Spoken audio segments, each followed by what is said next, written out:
Team Malangkas, naglilingkod kahit weekend. Materyales para sa madrasa ng Malingaw at Dungguan na ipasa na.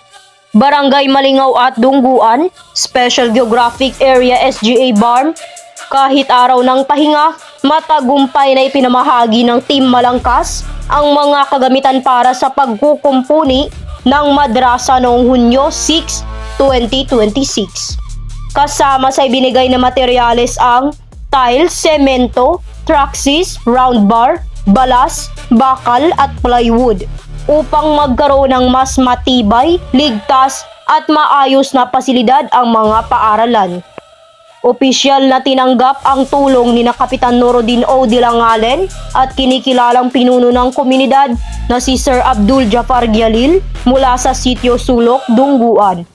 Ang proyektong ito ay galing kay MP Butch Malang na inayos at ipinatupad sa pamumuno ni Chief Program Officer Norhan Maladjok.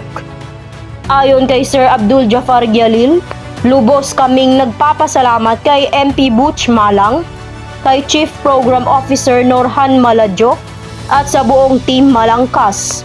Ang pagbibigay ninyo ng mga materyales na ito ay malaking biyaya para sa aming madrasa at kinabukasan ng aming mga mag-aaral. Hindi ninyo kami kinalilimutan kahit sa malalayong lugar at patunay ito ng inyong tunay na malasakit sa edukasyon at sa aming komunidad. Taus-puso ring nagpasalamat ang lahat ng guro at ustads ng madrasa. Malaking tulong ang maayos na pasilidad para sa aming pagtuturo at paghubog sa kabataan. Salamat sa pagpapahalaga ninyo sa aming serbisyo at sa pag-aaral ng mga bata. Ayon sa Team Malangkas, walang pinipiling araw ang paglilingkod. Ang serbisyo ay walang pahinga.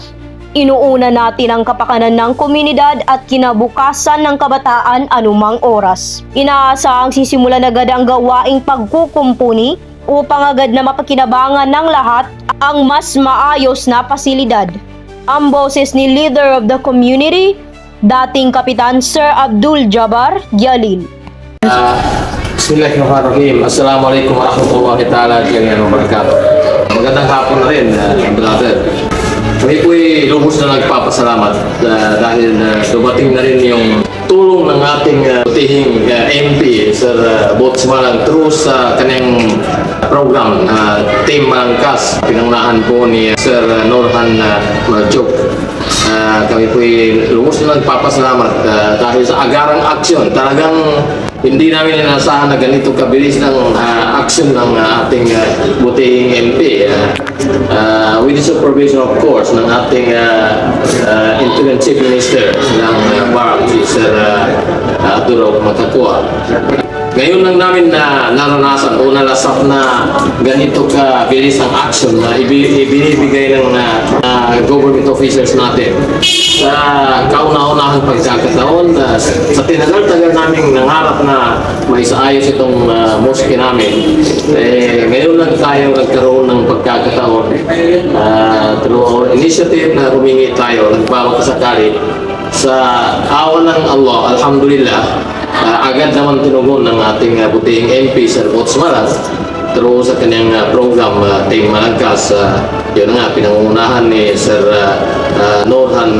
Ito'y malaking bagay na makakatulong sa ating mga residente po ng Sitio Sulok dahil kung hindi nga inaayos ito, nahihirapan yung tao natin dito sa paggamit natin ng mosque nito kasi medyo luma na, bukod sa luma na, yung wooden materials niya ay tulog na talaga. Talagang marami na talaga kasi nakikita mo yung atip niyan, siya talaga ang nag-donate ng pinalitan namin yung mga atip, mga trusses, dati-dati wooden, made in kahoy na lang talaga yan. So ngayon ay steel na ang trusses natin, steel trusses na. Pati itong extension natin, makikita lang na ambag ni Sir Butch Malang dito. So ito na ngayon, tayo nakita ni pagbisita dito ni Sir Nurhan Marjok, nakita nila yung kailangan natin palitan yung tires. Ito, kaagarang binigyan ng pansin ng ating butihing MP yung tires na nakikita nila na talagang kailangan palitan na. Sira-sira na yung tires. May mga salinto, ano? Oo, may mga, of course, ito yung adhesive gamit sa tires na kailangan na talaga ito. Marami pa. Yung, Round bar, may round bars na lumas. para yan sa main range ng ano, yung, ito ginawa namin pa konti-konti sa aming konting kakayahan. Individual na may kabutihang loob lang. Naipatayo natin itong mosque. Tapos ngayon, sa awa ni Sir Bots Malang, unti-unti nagiging mas maganda na yung mosque natin. Yes, salamat nabanggit mo yun. Tama yan. In fact, gumawa nga talaga ako ng paraan kung paano kayo magkaroon ng area na kahit konti lang sa awa ng Diyos. Patayuan namin ng madrasa, nakita ninyo, nandoon na ngayong lumang madrasa namin, nilipat na namin. Pero sa ngayon, yun talagang concentration namin na urgent need talaga namin yung sa madrasa namin. Kasi nilipat nga, bulok na, kailangan talaga pagawin natin. Kasi maraming mag-aaral dito na nahihirapan talaga sila kung doon pa sa malayo mag-aaral. Kaya pipilitin natin hanggat sa magkain natin.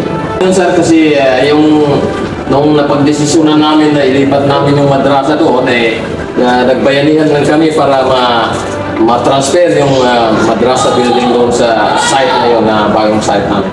Muli, maraming salamat. Papasalamat tayo ng malaki sa kay MP Sir Bots Malang sa kanyang agarang aksyon sa ating problema dito sa Sitio Sulok.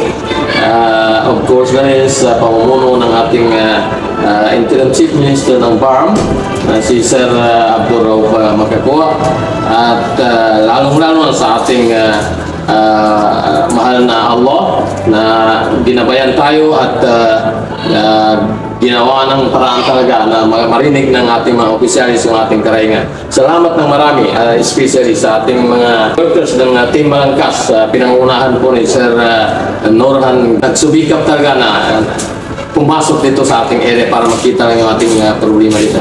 Thank you very much. Maraming salamat.